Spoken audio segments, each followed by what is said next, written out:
Good morning. This is Brandt and Ainsworth. Ainsworth Logging. We decided to start a YouTube channel, kind of do some stuff, share a lot of what we've learned through the years, what works for us, what doesn't. And also do a few unique things. We do a lot of logging with horses, do some farming with horses. And we break a lot of colts, and we raise some colts too. And just kind of wanted to share some things with you that we do and thought it might interest some people. And you can see if you look around here, it's a mess around the Ainsworth farm here. It's just between Christmas and New Year's here, and it's probably 50 degrees in Western New York. That is really unusual. A year ago, it was 20, 30 below zero with the wind blowing really hard. Everything was froze tight as a drum. All kinds of issues. Not very far north of here, they had 20 deaths or something like that due to the storm.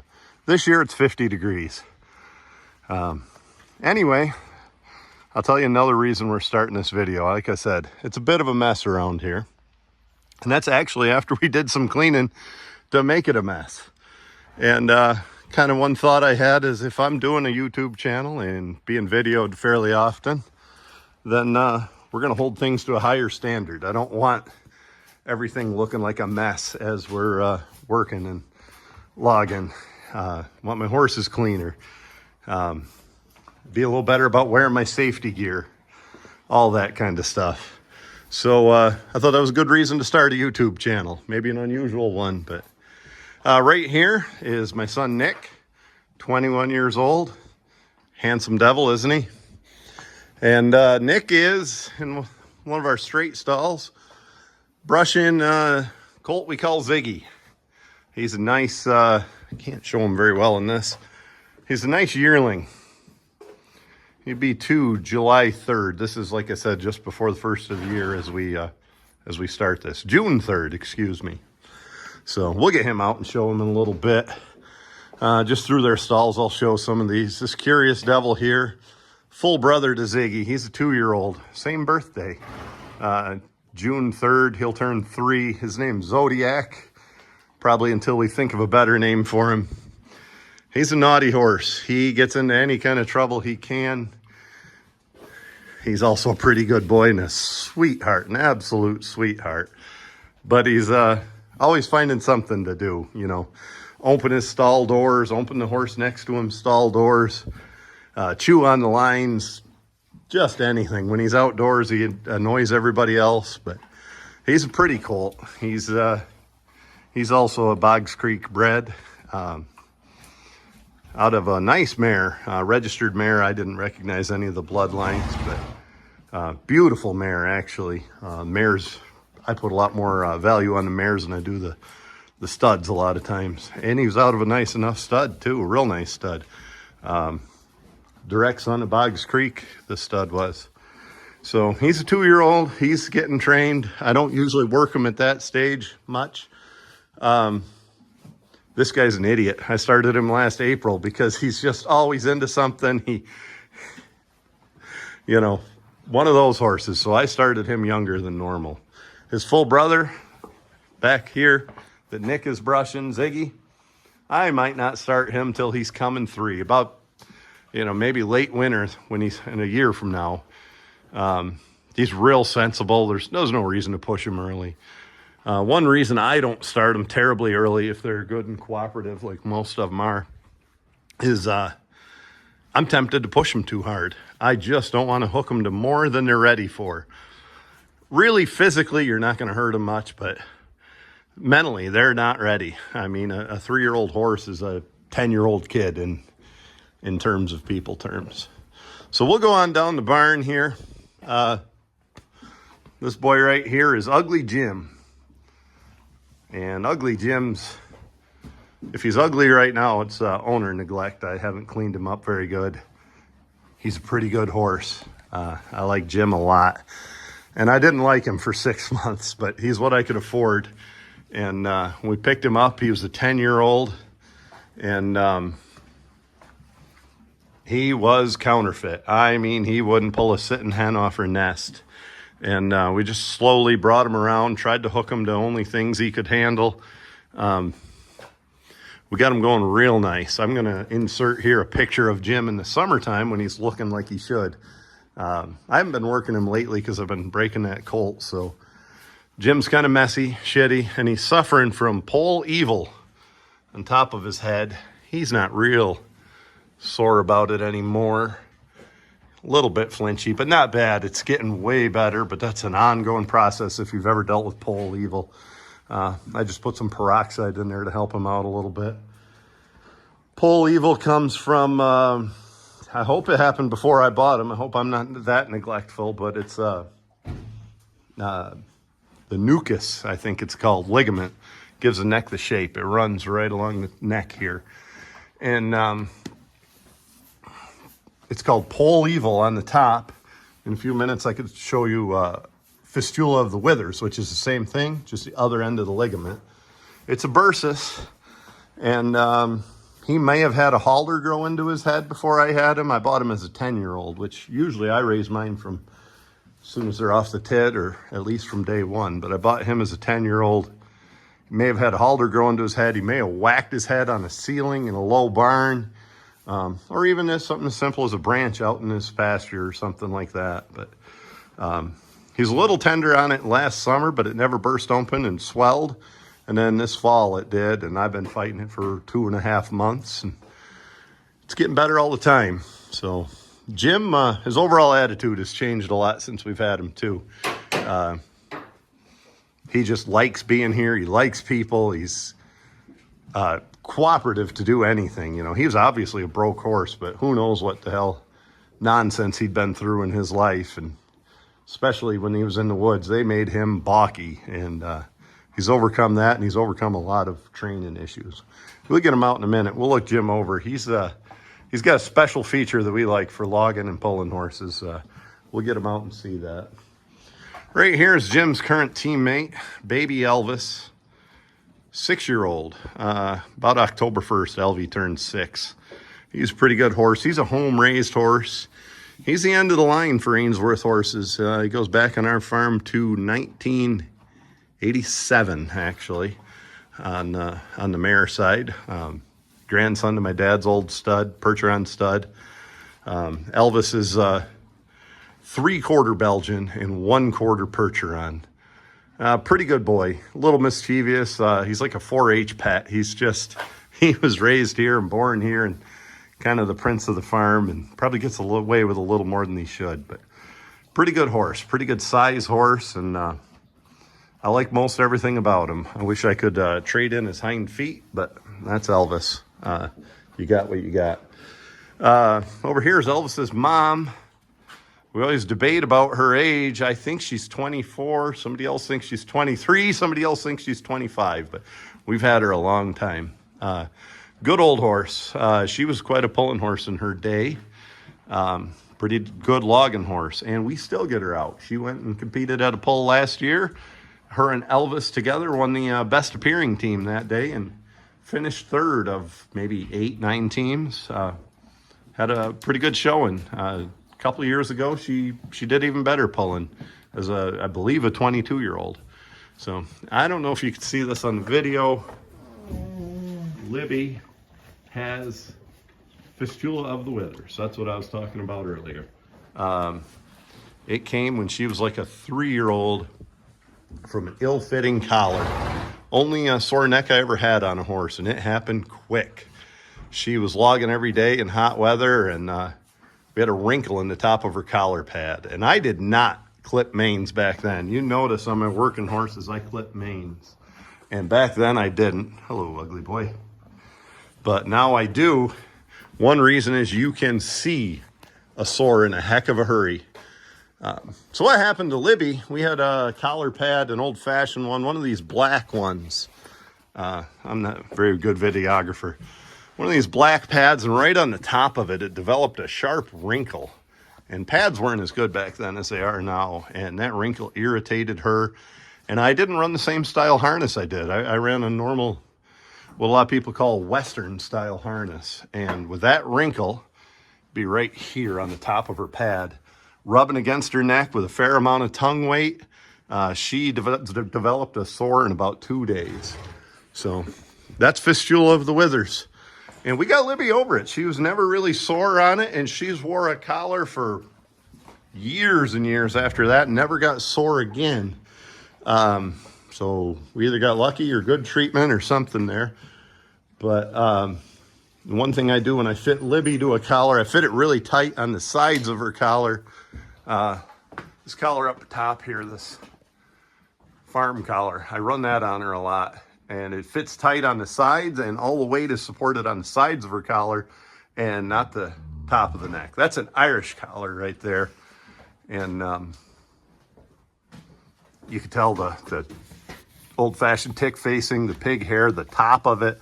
They fit a horse with a narrow neck real well. And that's served Libby well through the years. So Nick, he's doing rabbit chores. This is our barn mascot, Carrots. Who knows how old he is? We've had him forever. We don't do anything with him. He bites. Nick's the only one that gets along with him. So I'm going to hand the phone over to Nick, and we're going to explore these horses a little more.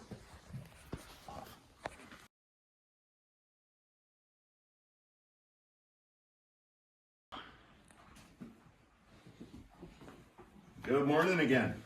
We got Nick doing the videography today. Far better filmmaker than me, and that's not a very high bar, but Nick does a great job at it. You get the horses out and show you our stock right now. Hey, he's got his head in the manger. Wanted to make sure he saw me. We introduced him briefly earlier. This dude is a yearling. Nice little horse.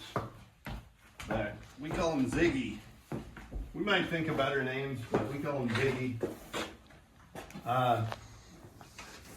It's about January 1st, thanks son, and June 3rd he's going to turn 2, and he is a nice horse. Good-headed little bugger. Pulling bred, as I said, out of a direct son of Boggs Creek, and really sharp mare. I'm working his full brother right now. This guy's a lot more sensible than his full brother, and I think he's going to have more size. So let's walk around this horse, show you what I do and don't like about him. Not a lot I don't like about him. Got a nice neck. Got a decent front end. I don't want a wide front end that makes him pigeon-toed, makes him a little clumsy. Seems though at a horse pull, they're the ones that don't finish a load. They start a load but not finish it. You might know that I know that from experience. He's got a nice body. I think he's a good size yearling. Good back on him, I look for that. Some people like a touch of a sway back on a pulling horse. He's not quite sway back. Got a good strong back, good legs. He's filthy. Right here is what we look for on a hoss. Rear end. We want a Kardashian butt. That's a pretty good rear end for a horse his age. Hasn't been worked or anything. Pretty fair hocks. They're a little bit meaty. I might have to cut him back on feed. These hocks and this joint shouldn't be anything but flesh and bone. Skin and bone. And he's not bad. I thought he was a little meaty. That's just winter hair. When I got a young horse and they're getting a little thick in the hocks, we cut back their grain.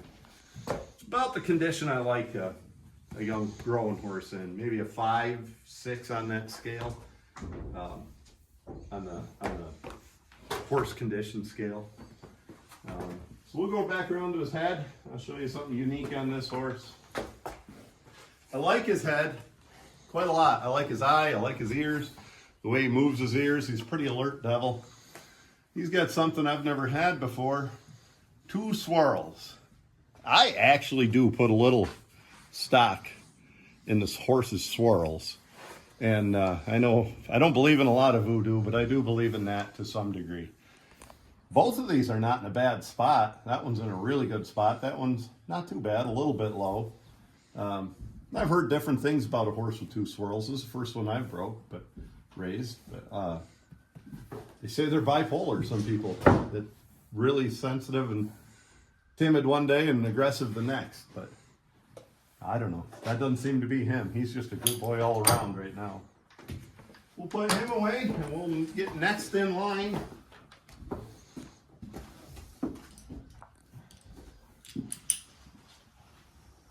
We're going to grab his halter and we're going to come down here to Ugly Jim. And I'll show you what's special about Ugly Jim. The biggest thing that was special about Ugly Jim is he was cheap and I needed a horse. We'd had some bad luck with botulism and we lost $30,000 or more in horses in about 3 days.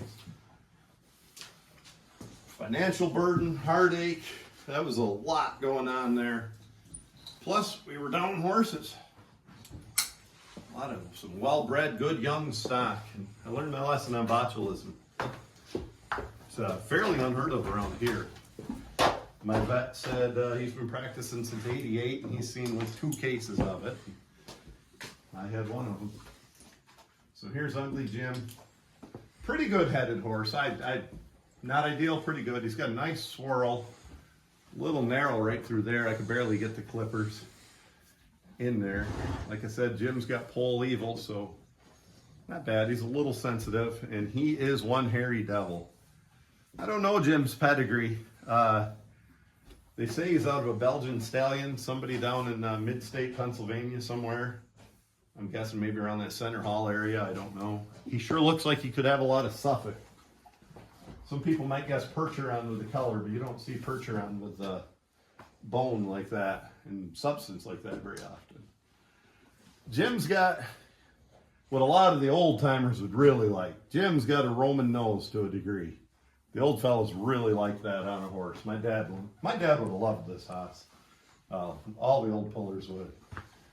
Jim's plenty fat right now.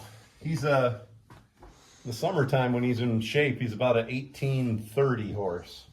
But he's got a touch of a sway back. It doesn't show up too much with his being fat like this. But come around back here, Nick, and we'll show Jim's best feature. He has a Kardashian ass. He's got a big butt on him. He's got a little pony front end. He wears a 26-inch collar with a big full pad. And, wears what a little horse would wear, but he's as big back here, and the rear end is where power comes from. He's as big back here on the rear end as they come. One of the places I get him shod says heavyweights and everything. They've only had one horse with a bigger rear end in the stocks there where we get him shod. You can see right here, and this is why Jim's not working today. He needs shod. About a week and a half into getting reset, he lost a shoe. He's a good-footed horse too, and we put bars on his hind feet, heart bars. But Jim needs reset. We need to find that shoe and put it on him. So that's why he gets a day off. We'll put Jim away for a minute here and move on to our next one.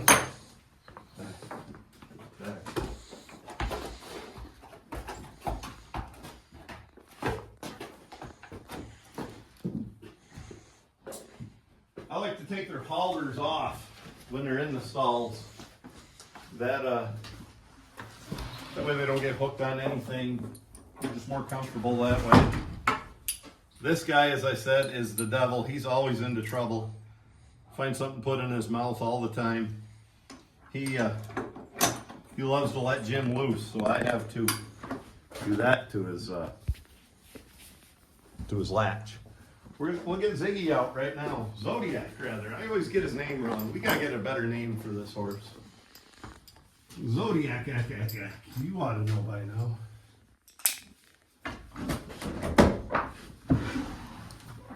He's a pretty horse. Woo. I don't know how much weight being pretty carries, but he's got it. He's got a sharp head, sharp ears, sharp eyes. That's about as good a head as you find on a horse. He has something else that's not very important to me until it's time to sell a horse, and that's color. He's got a beautiful color. He's kind of a deep red here, and he turns a roan in the back and that big, wide, bald face people like. Again, this guy's a 2-year-old, It's about January 1st, and June 3rd he's going to turn 3.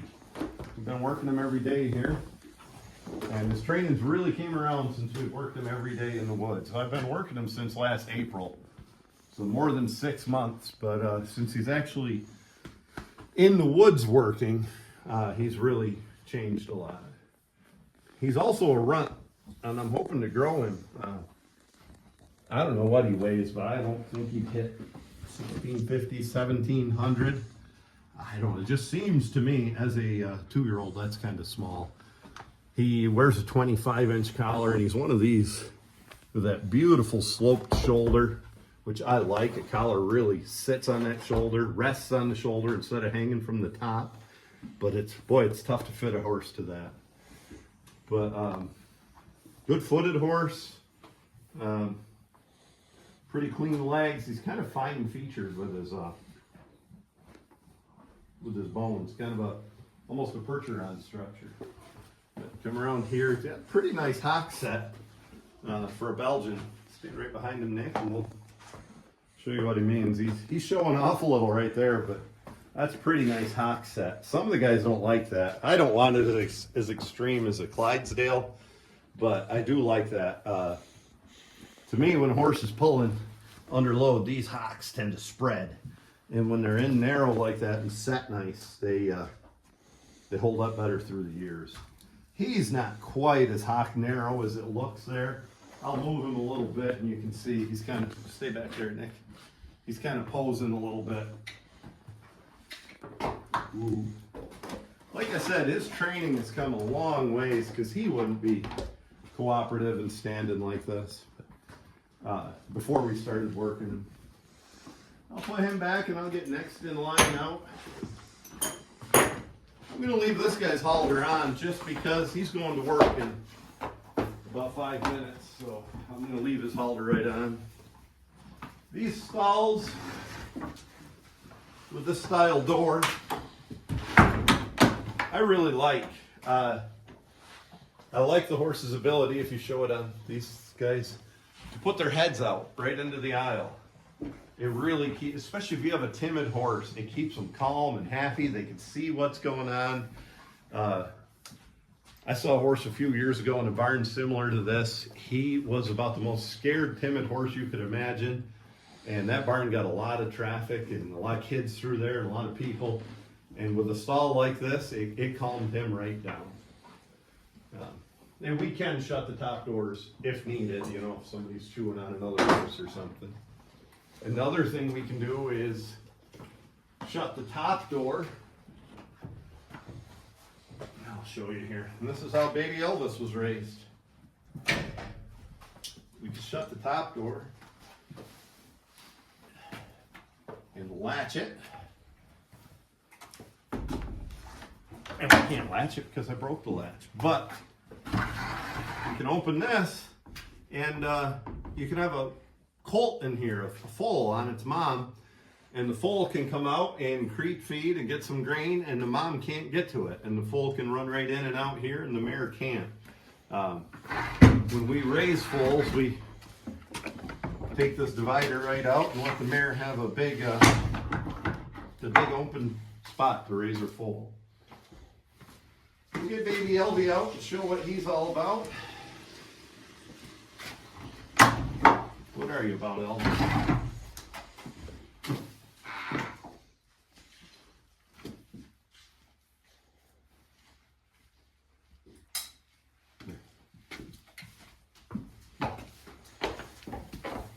Baby Elvis. Ooh. 6-year-old. Just a couple months past 6. October 1st he turned 6.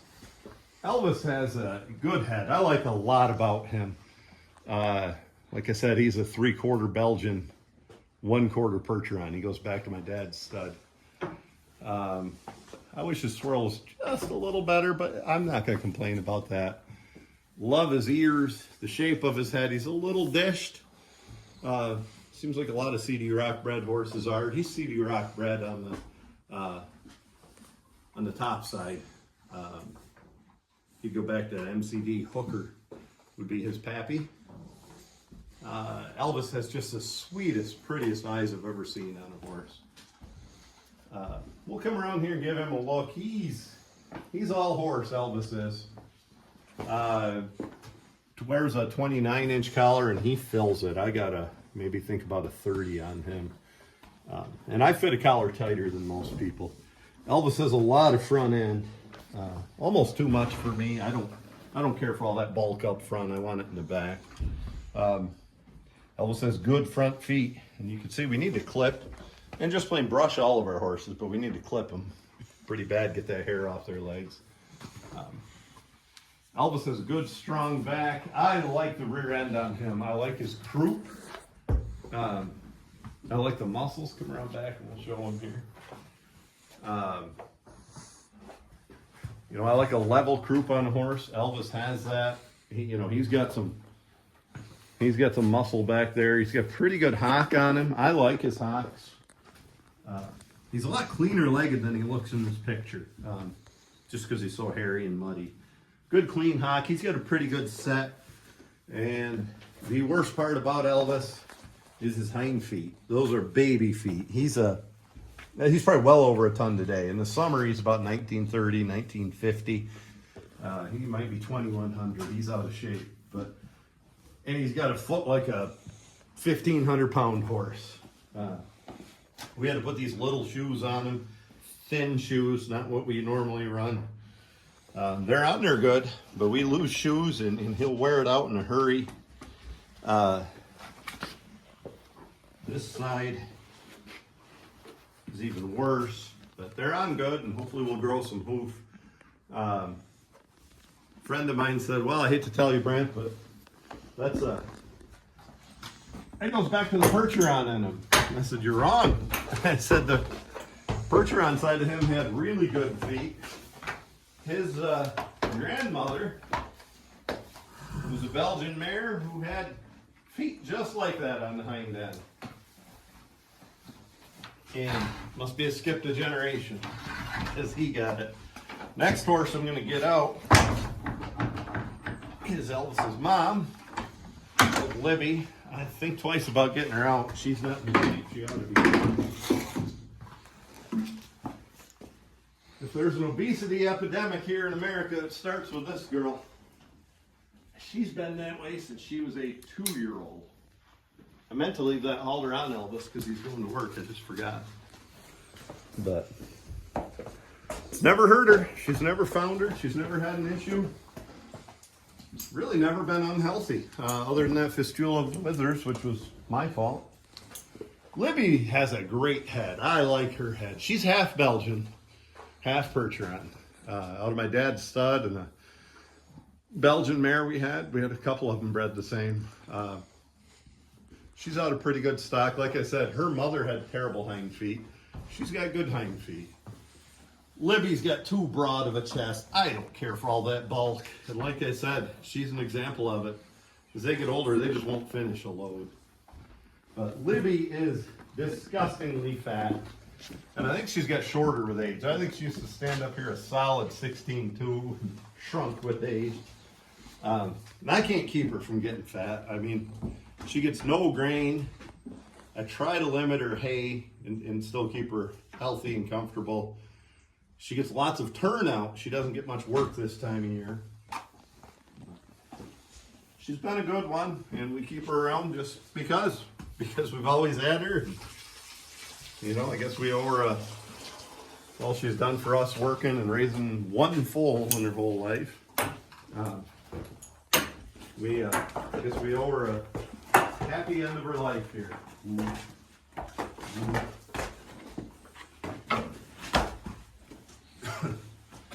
Well, we're going to start a new segment and we'll harness up and finally get our butts to the woods. I guess it's about time we finally got started and headed toward the woods. This is Elvis. Nick's going to get him out and we're going to harness him up.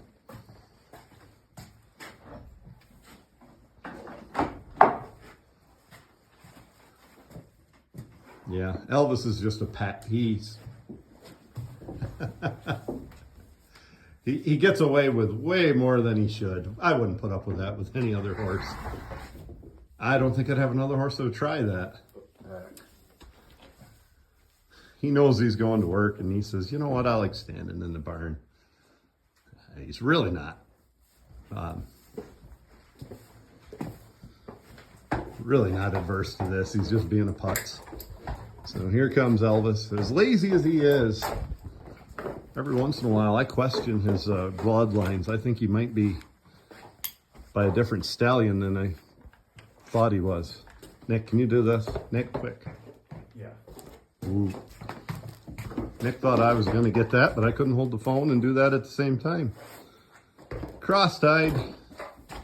We'll get him harnessed right up here. That's good. Just get Elvie out for now. So Nick's going to grab Elvis's harness. Bridle first. Here, I'll hang that up. I'll hang this bridle right there, so when we're done harnessing, we got it. And Nick has the collar.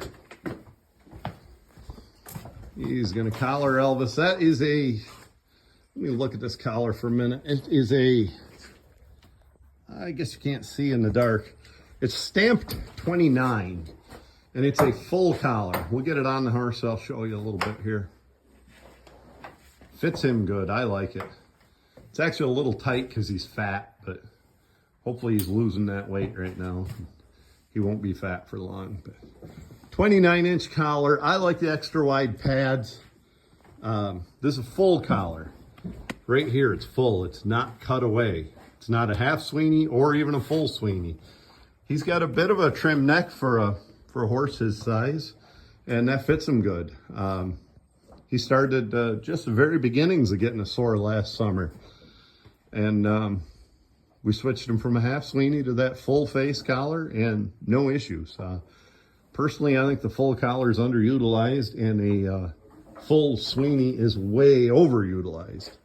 Throw his harness on him. See the way I just boss Nick around, and time to lift something heavy, I tell him just throw the harness on, and I do the easy part. So this is Elvis's work harness. That's his go-to-town harness. This is his work harness, and you'll see why. It is an ugly harness. Very functional.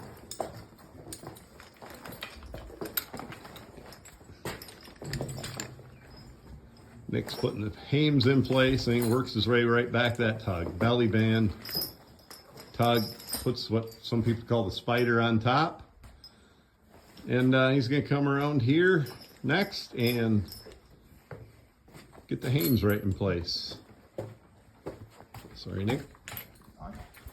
See that? I'm fine. Pretty good hame on this horse. I like the way this hames fit this collar. I wish I could get them all to fit that well. So that's good for now. I'm gonna put this one in. We check that both elevators, excuse me, are on the top notch. See, there's 1, 2, 3 adjustments, and they're both in the same notch. This horse wears them in the top notch, so that's right. Put your hand here. Yep. Let me stand back and get a better view of what Nick's doing. He's buckling this hame strap. I like to buckle them real tight. And he's going to buckle the other hame strap. Don't be afraid to push this up and get rid of that little gap there. Elvie, you're a putz. There goes Nick. That's good. I'm going to buckle the second hame strap. On a mature horse, I like to run pulling hames. They fit the collars better. Got a lot more draft adjustment. They're well worth the money. These are an old set of hames, and still holding in good. That's not quite fit as good as normal, but there we go. This is normally a real good fit in hame, but that fits the collar pretty good. I like that collar and hame fit. It's a bit snug, but I'd way rather have snug than too tight. Next thing Nick does, he comes around here, pulls the britchin down, and puts the tail crooper on. That's another thing I run is the tail crooper. Just keeps everything in line and in place. If they put their head down, the check doesn't pull the britchin up. Just something I've always done. And I've seen guys get away without a tail crooper, but I can't stand it. I want everything right in place. So we got the tail crooper. Who folded those lines up? Yeah, I think we know. Yeah. Belly band. This belly band on this style harness will go right through the D-ring. Terrible videography. Nick will film the next one and it'll be better. And we hook that. It looks like we're hooking that plenty tight, but once everything settles in, that won't be near as tight. I like a little space under the horse. Good Lord, maybe that is too tight. Yeah, loosen that up one notch if you would. He's getting fat. I like a little space between the horse's belly and the belly band. So, Nick's fixing that. There we go. And while you're at it, Nick, we may as well bridle the boy. Baby Elvis, what a sweet eye he has.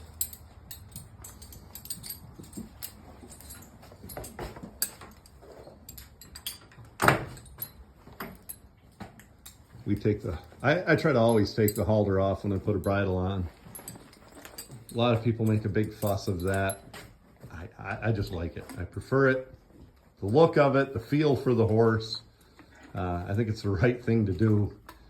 I always tell people, hey, you gotta take that off. As you see, we are twisted on the overcheck. There we go. I do run 2 bits. I'll get to that in a minute.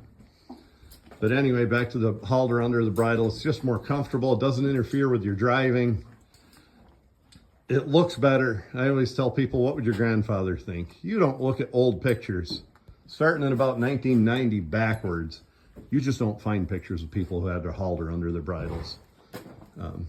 Now you do. It's more common than not. I don't do it. And I'm not even afraid to tie to the bit. People say you shouldn't, you'll have trouble. I've never had trouble. I've been 47 years old. I've been working horses since I was 7. Logging with them since I was probably 10. Never really had an issue tying by the bit. So there we go. Elvis bridled pretty comfortably. Nick's going to put his overcheck on. Okay, try to show this. We like to run the overcheck. I should have stood on a ladder for this. We like to run it under the back pad. Just keeps everything comfy and tight and in place. And we do not like to run it over the line. Really passive aggressive of me the way I'm talking to Nick here. But he saw it. He's got it under the back pad and now he's gonna grab that. Yep, just like that.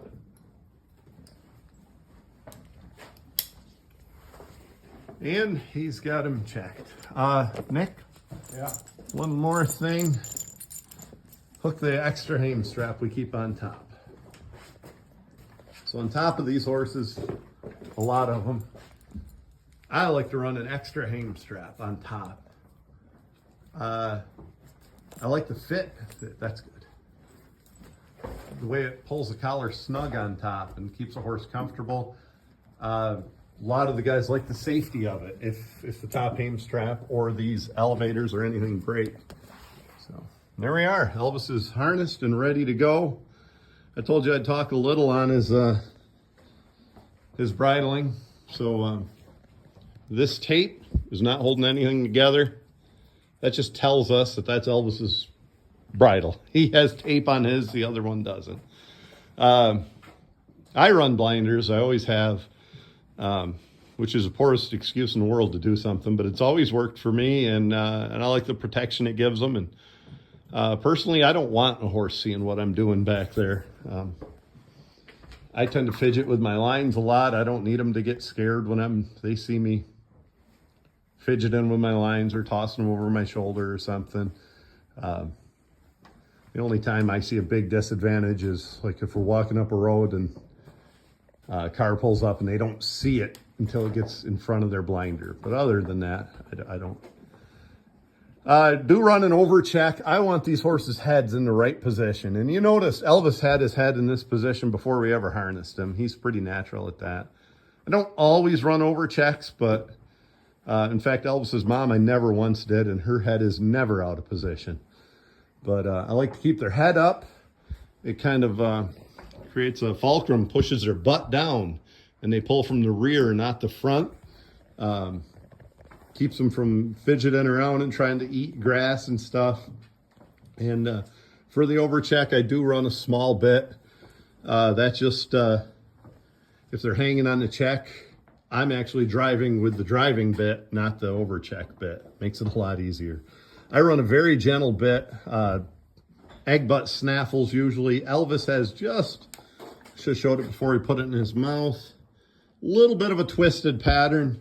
It's because I'm working him with a 2-year-old, and I don't want him to bully the colt around. So I hold him back a little more than I do the colt. So I guess Elvis is harnessed and ready to go, and we'll have some better videographer on the next one. I'll harness the colt, and Nick will film that. Well, Elvis needs a teammate, so we have young Zodiac here.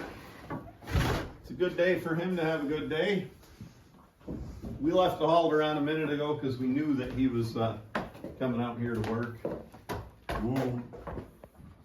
Unless Zodiac has improved way more than I think, you'll see what I mean when I say that he's a piss pot and gets into trouble all the time. I'm just going to open this door here. So, same manner. We'll harness this guy. He's growing. I like that. He needs to grow, and he is. I want him to finish out. I'd love him to be a 1,900-pound horse when he gets done.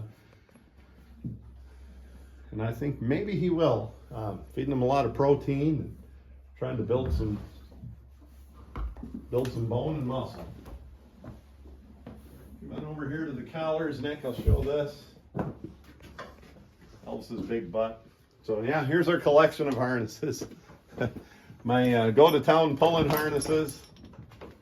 My used-to-be go-to-town pulling harnesses that now we break colts with them. And our D-ring work harnesses. We got 3 of them. Extra lines. These are old lines. My dad had these made in, I think, 1987, and I'm still using them. We got some extra hames. We actually still use the aluminum hames sometimes. I don't prefer them, but it's what I have. And as you look around, we got a bunch of extra collars. I don't have a horse that fits this anymore. He's one of the ones I lost to botulism. Elvis wears that sometimes. Sometimes it gets a little big on him. Most of my collars are, like everybody, most of mine are a half Sweeney pulling collar. Just a better material, better made collar than a farm collar. I do have some farm collars that we start colts in and stuff. And actually, there's a good old Irish collar. Boy, they're trim and they fit good. I would never say they're better quality than a pulling collar is better than these. This is an old collar. Got a good bunch of draft, wide draft around the middle. Just a good old collar. Fits a young horse like a glove. That's what I started this Zodiac colt in. And then we got 2 more. I don't know, I think a 28 and a 25-inch pulling collar. I've got a bunch of 25-inch pulling collars.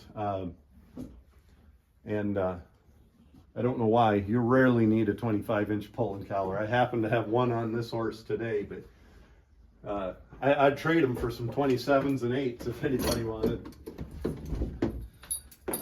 We'll get this colt down. So if you look here, I just switched this colt to a overcheck bit also, and he's in a egg butt snaffle rigging. I like to drive him, especially colt, on a sensitive bit.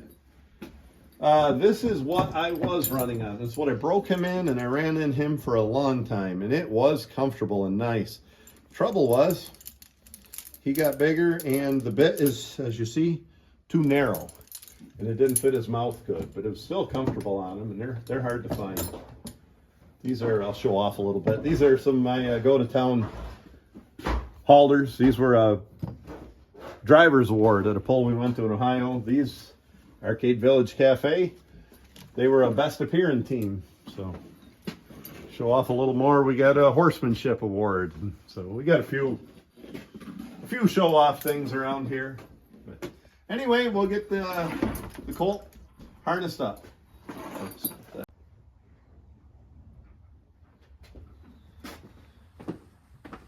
So I grab the halter, or bridle rather, I grab the collar, and we go to work putting it on.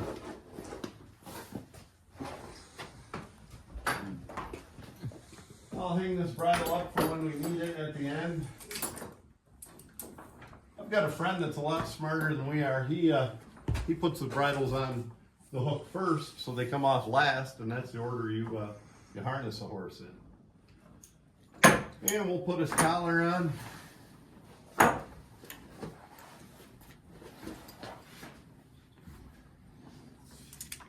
That collar looks like it's plenty big, but it's not seated.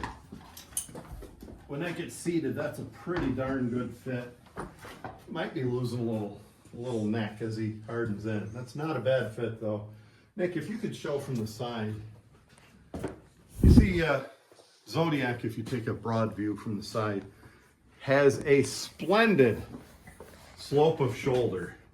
Matches his, as it should, matches his pasterns on front and back. I like a nice slope of shoulder. It looks beautiful, keeps their head in the air nice. Usually it's a pretty sharp horse that goes along with a nice slope of shoulder. I also like that the collar sits back and rests right against the full shoulder here instead of hanging from the top like a horse with a steep shoulder. Most of my horses are pretty good with a slope of shoulder. This guy's exceptional. The downside is it's hard to fit the draft and collar to a horse with a steep shoulder. And we probably had 4 collars on him, 3 sets of hames before we landed on something we like. So now I'll get the harness and get the boy harness.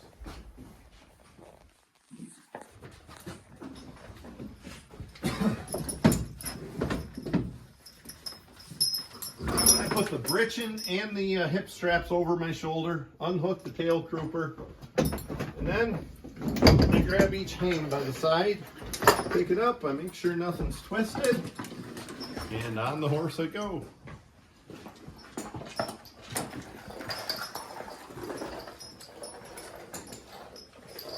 Get over, partner. This horse has been harnessed since April, pretty steady. For over a month and a half, he's been harnessed almost daily and had blankets on him a lot. He's still a touch jumpy when you put a harness on him, when you throw it over his back. It's just his nature. But I see improvement every day with him.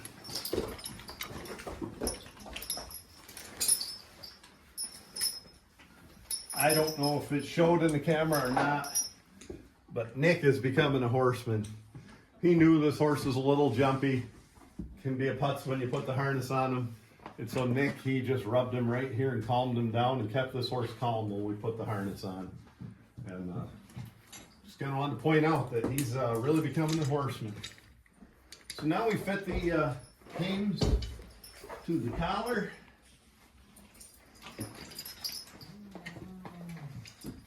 These are farm hames.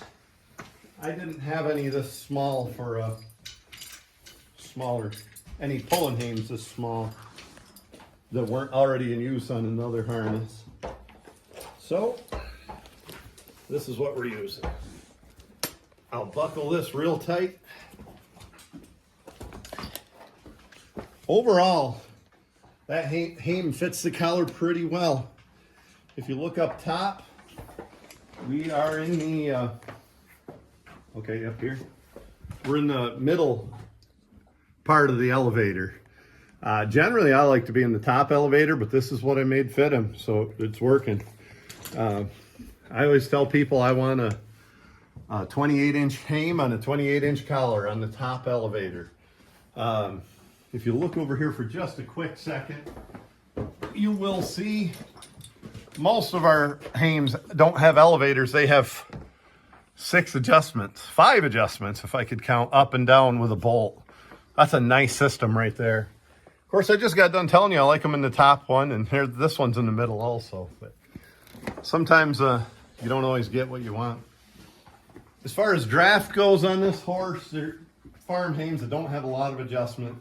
I have this draft adjusted pretty high, simply because we're on a log cart, and the point of draft is waist high, as opposed to a pulling sled or a plow or something that the point of draft is ankle high. So I raised this. I've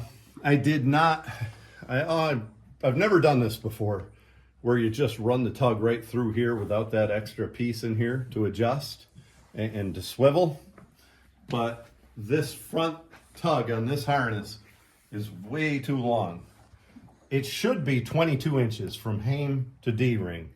And when I put that on there, it was way longer than 22 inches, and the D-ring was not doing its function. So right now it is right around 23 inches. It's still too long, but I haven't changed it yet. It's the way I bought the harnesses. Just like Nick did, I'll come around back and I'll tolerate him running around a little bit. Pull the britchin in place, put his crooper on him.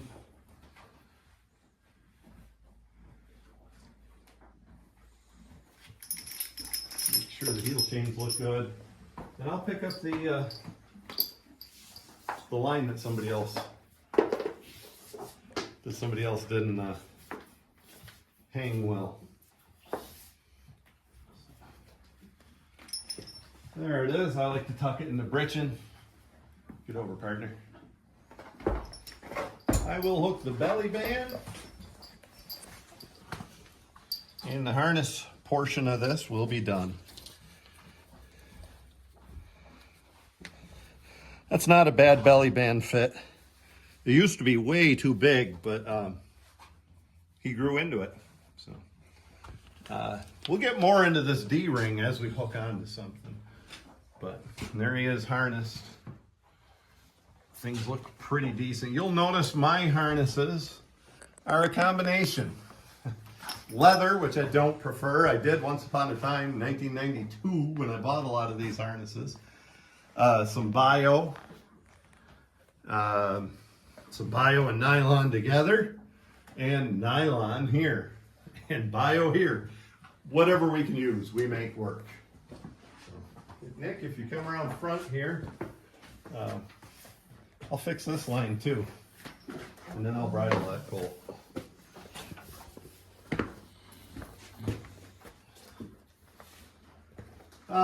Zodiac here has learned to stand pretty well as we bridle him. Look at there, he's reaching for the bridle already. But just in case you have a horse that doesn't stand well when you bridle them and you want to keep him haltered and tied, I'll show you what to do.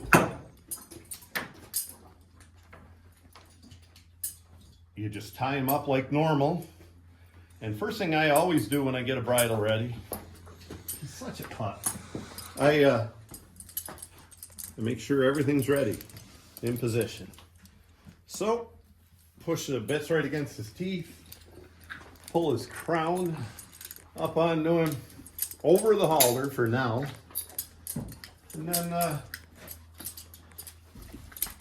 I go ahead and buckle his throat latch. I buckle a throat latch fairly tight. The last thing I want a horse is to rub his head and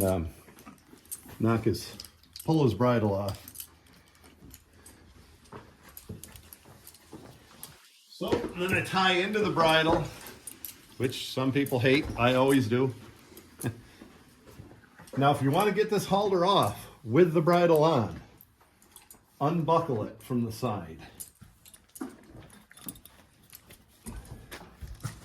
Unbuckle it, pull that strap around, pull this strap around, and then nose band goes right over the nose into the mouth. The nose band goes under the bit, and he's unbridled. Kind of like how a Girl takes her bra off with leaving her shirt on, I guess. Well, we got him bridled. Let's get the check, and then we'll actually try to get hooked this up. So this little boy, now I do the check different than I do a lot of horses. And I don't have an extra hame strap on the top of his. Maybe I should, but I don't. I actually have an extra ring on his overcheck. And this fool needs an overcheck. Some horses don't. This guy, well, he did when I first started him. Now he's pretty good. I could probably take it away. But. So I just hook those two snaps into the ring. Keeps everything centered. Make sure this doesn't slide to the side of his face. And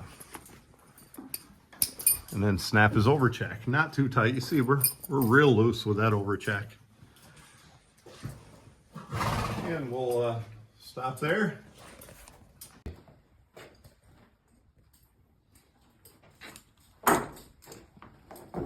And we'll hook this team together. You see Elvis being Elvis, got his ears back. So I hook the outside lines. The long line always goes to the outside. The long one-piece line goes to the outside. They're driving pretty good together, so I'm putting both of them in the same adjustment on the end of the line right now. If one of them was ahead of the other, I would hook that horse a little closer on that adjustment. I got him, Nick. So, cross lines, check lines, whatever you want to call them. It's the short line, and it goes to the inside. Short from the buckle to the inside. Long one-piece line goes to the outside. I say that 100 times. I got out to East Lansing, Michigan this year and hooked to the machine on the first load, and I had my lines hooked backwards.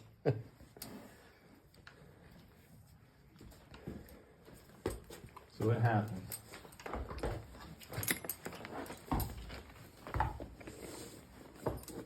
I've got spreaders on here, but I'm not running them right today. But sometimes I like to run double spreaders. Only double spreaders. I don't care for single spreaders. There's some big advantages with spreaders. Maybe we'll get into that someday. Again, I'm hooking them all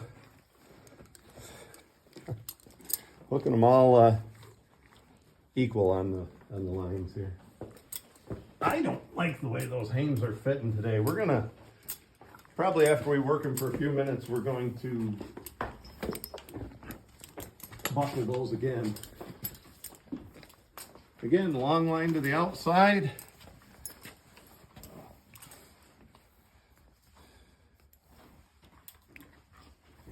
They're ready to go to work.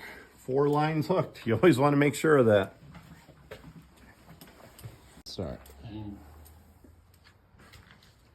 A lot of times with a young horse, I'll have a helper here to hold their head. My helper's holding the phone right now. You're okay. I got him. But I get around here quickly. Get the lines, and I make them wait till I tell them, and I'm going to drive to the cart.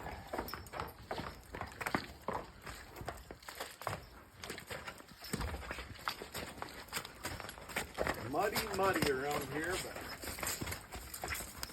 and a filthy mess that I should be cleaning up. Stuff.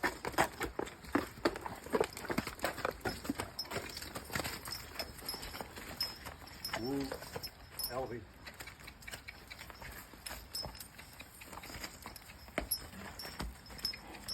Woo, little boy. Woo, woo. Now when they spread like they are, I take this outside tug, I get a little leverage and I pull them right in. Keeps them together. Woo. This pair is not the best about hooking on. And they're not going to run away or anything, but they are going to act stupid back. Woo. I hang my lines up. I get my pony yokes, jockey yokes. I have no idea what they're called. I didn't grow up with this type of harness. I put these things on.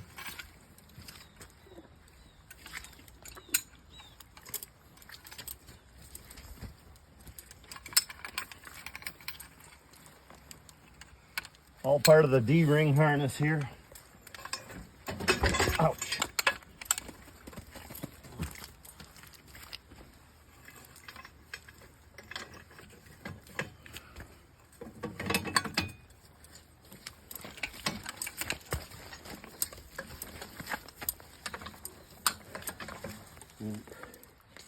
Back. Back. Back. Woo. That's not ideal. But when I have everything hooked right and tight, I've never had that come off the tongue. But I should have that much. Or a plug that goes in the end. But when everything's hooked well, you never have trouble with that. I'll come around here and hook some heel chains. This is not a set of harnesses. They're two different harnesses. Tugs on the Zodiac here are a little longer than the tugs on Elvis. So he gets hooked all the way tight. What we'd normally say one from the D, but there is no D. These have a swivel, which I don't like. The swivels tend to pull through with time and break, but it'll be good enough till he gets older. So stay right where you are now. I'll hook Elvie boy. Like you saw. Hey, we just hooked one from the D with him. Elvis will drop 2. And as these horses back up, and the tighter I hook these traces, the higher that tongue will raise. Back. Whoop, back, whoop. Probably should have been ready. Whoop. Lazy horse, back. Back. Back. Whoop. Nick, grab them with one hand and back them up. Talented Nick. Back. Back. Whoop. There we go. Let's go around front.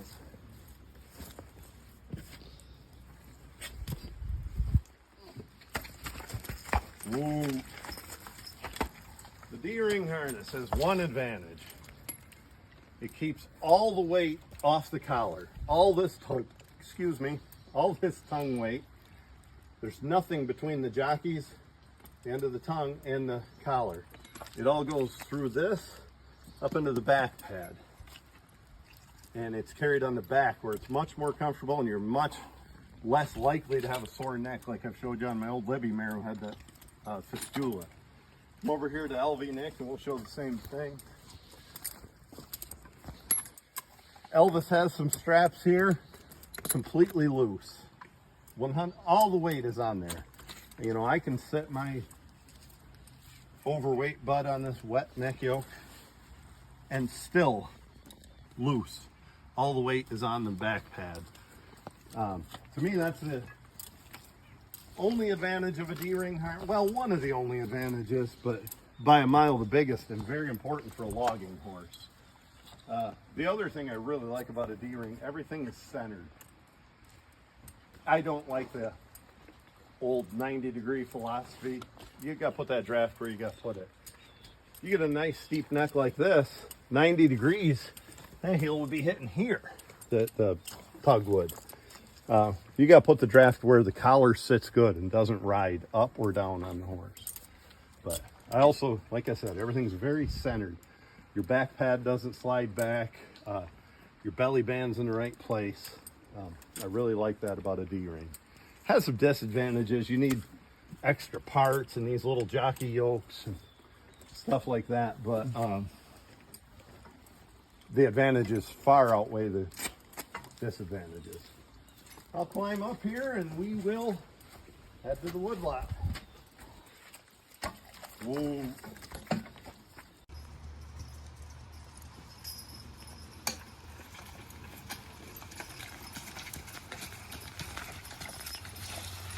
Whoa.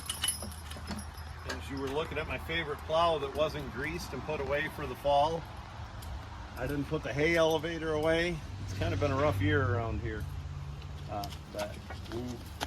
But I would like to show you a few things here on these eveners. if you noticed, Zodiac, who's much smaller and younger than Elvis, is all the way out on the evener. Come around to Elvis or just pan over here, you'll notice he is all the way in on that evener.